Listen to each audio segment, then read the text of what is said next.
గ్రామీణ ప్రాంతాల్లో మిమ్మల్ని అందరినీ ఒకటే కోరుతున్నాను. ఏదైతే ఇంత మునిపి వేస్ట్ కాంపోస్ట్ కింద కొన్ని సెంటర్లు పెట్టాం. ఇక్కడి నుంచి ప్రతి ఒక్క ఇంటి దగ్గర చెత్త కలెక్ట్ చేయాల్సిన అవసరం ఉంది. అందులో నుంచి ప్రోడక్ట్స్ అన్ని సెగ్రిగేట్ చేయాలి. ఏది కూడా వేస్ట్ కాదు, అన్ని రీసైక్లింగ్ ఉపయోగపడతాయి. ఈ రోజు ప్లాస్టిక్ ని మళ్ళా ప్లాస్టిక్ గాని ఇప్పుడే ఒక ఎగ్జిబిషన్ పెట్టారు. అనేక వస్తువులు తయారు చేస్తున్నారు. ఒక పక్క మన వరి నుంచి కూడా ఏదైతే వేస్ట్ ఉందో గడ్డితో కూడా కరెంట్ ఉత్పత్తి చేయడం, లేకుంటే బయోఫ్యూయల్ తయారు చేయడం అవకాశాలు ఉన్నాయి. ఈ విధంగా ఏదైనా పెంకులుంటే సీసం ఉంటే మళ్ళా రీసైక్లింగ్ ఉపయోగించుకుంటాం.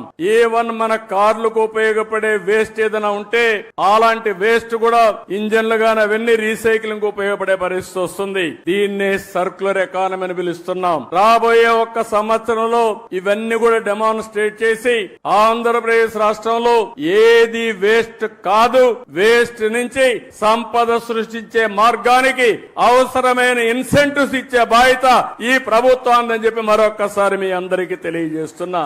ఎందుకు నేను ఈ మాట వాడుతున్నానంటే ఇది ఎవ్వరికి అనుకుంటూనే ఉన్నాం, శ్రద్ధ పెట్టడం లేదు, ప్రభుత్వాలు పాలసీలు తేవడం లేదు.